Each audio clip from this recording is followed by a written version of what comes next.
Chapter 134. The ability of Dandelion, as told by Revlin, was to stiffen the body of anyone whose gaze he met.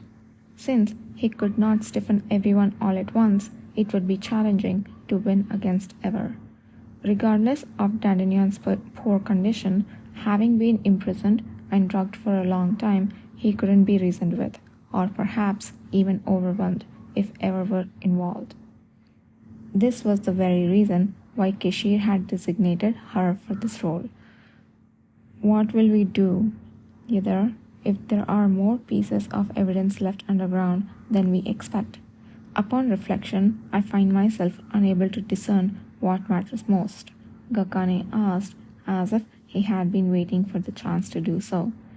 Either, without hesitation, reported promptly. Prioritize papers, books, or any belongings that Kana would find useful to read. If you can't take everything, use your shadow clone to hide the rest appropriately. Papers? Right, okay, got it. Gakane reached into his uniform coat and pulled out a leather pouch that he had hidden, folded several times. On the surface, it looked like a regular pouch, but in reality, it was enchanted to lighten the weight of anything it contained. Soon, they saw a detached house with a white roof. The three exchanged silent glances before heading toward the back entrance, typically used by the servants.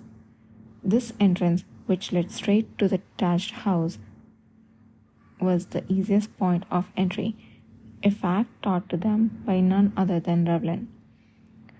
A servant I had bribed should have left the door open today, Yudhir thought. Without any hesitation, Yudhir approached the small door and pulled the ring handle.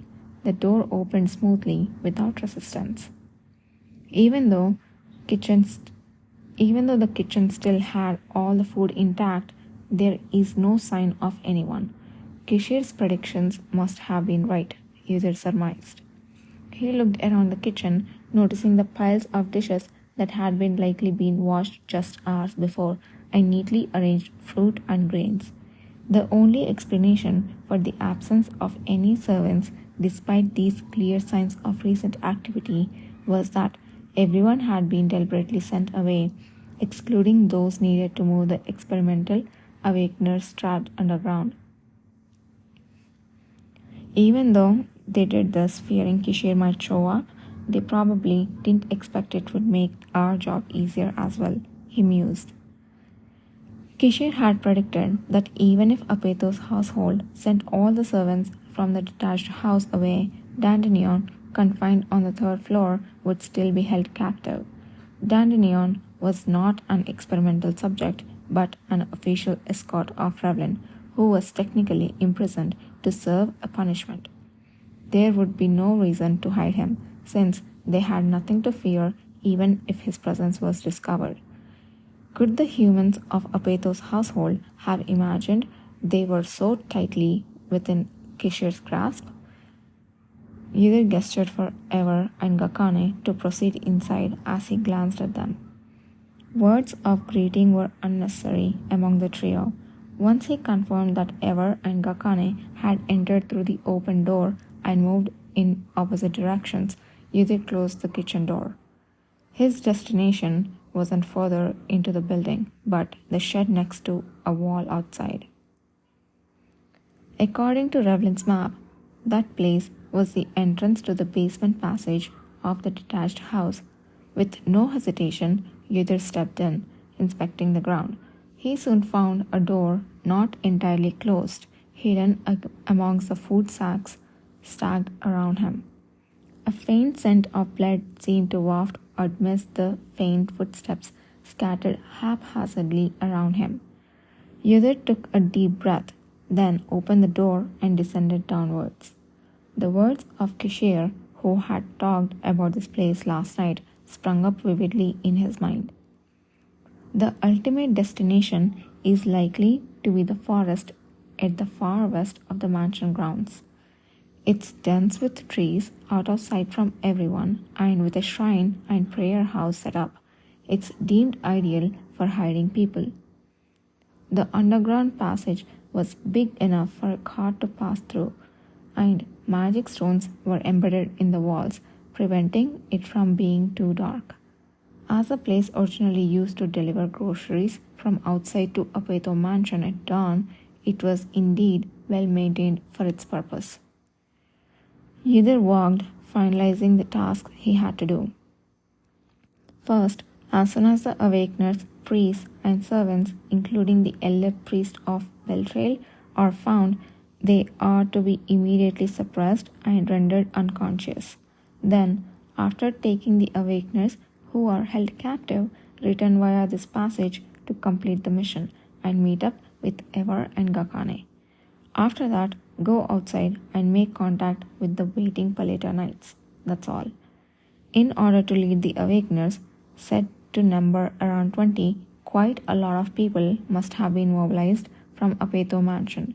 To suppress all these people with a single message before they properly grasp the situation, a considerable power would need to back it up.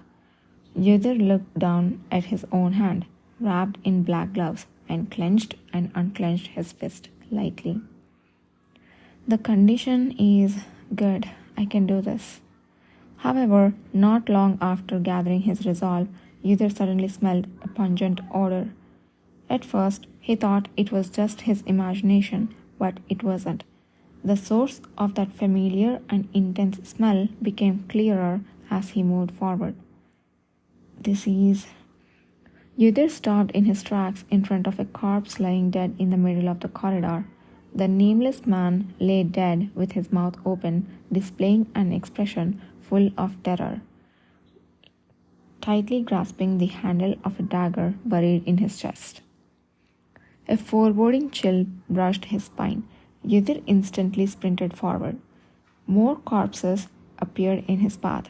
He ran past all the other bodies, but he couldn't ignore the body of a man dressed in white priestly robes.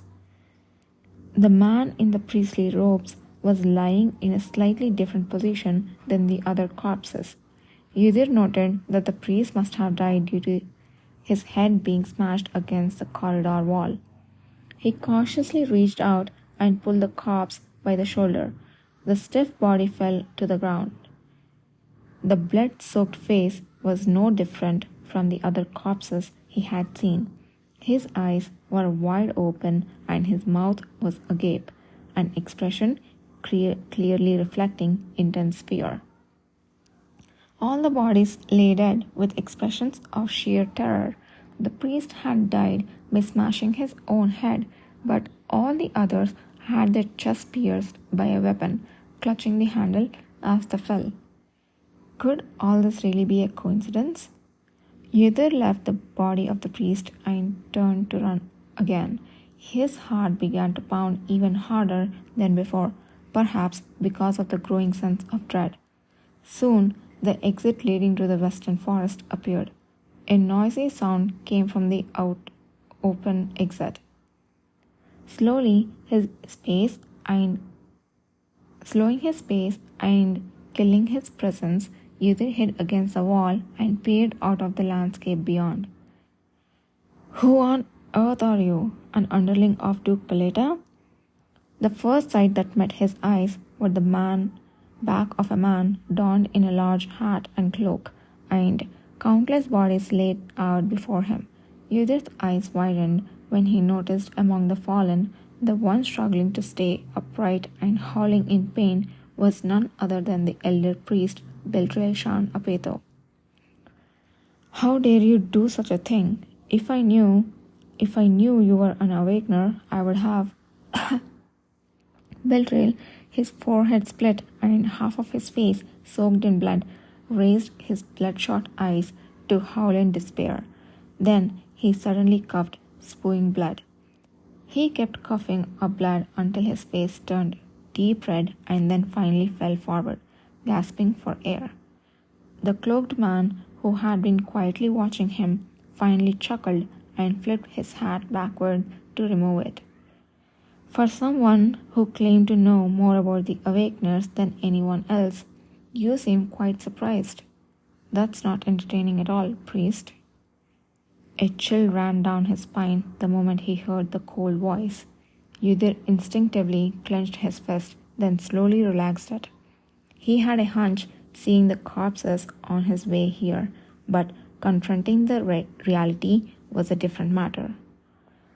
It was Nahan, the awakener with illusion ability, who had left a strong impression on Udir in the east and had since disappeared.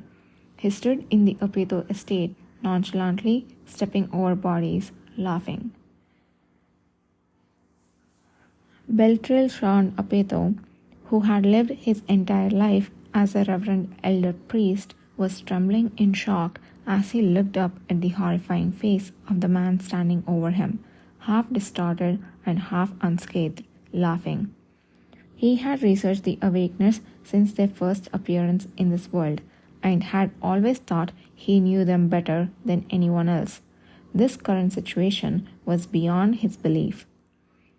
He was just an ordinary servant a moment ago. He showed no signs of using his power, and the mercenary Awakeners didn't say anything either. When did this man infiltrate my side and bewitch everyone? Beltril remembered the first time he had acknowledged the man. No, the servant he had been disguised as a very long time ago. He had known there was such a servant moving between the guest house and the main hall, but back then that servant had been no different from the other ordinary ones. He had feared Beltrail and had never approached him without cause. The servant had handed Beltrail a letter 2 days ago. It was not unusual for those wishing to send messages to the main hall through Beltrail to send letters to the Apeto estate, so he did not find this strange.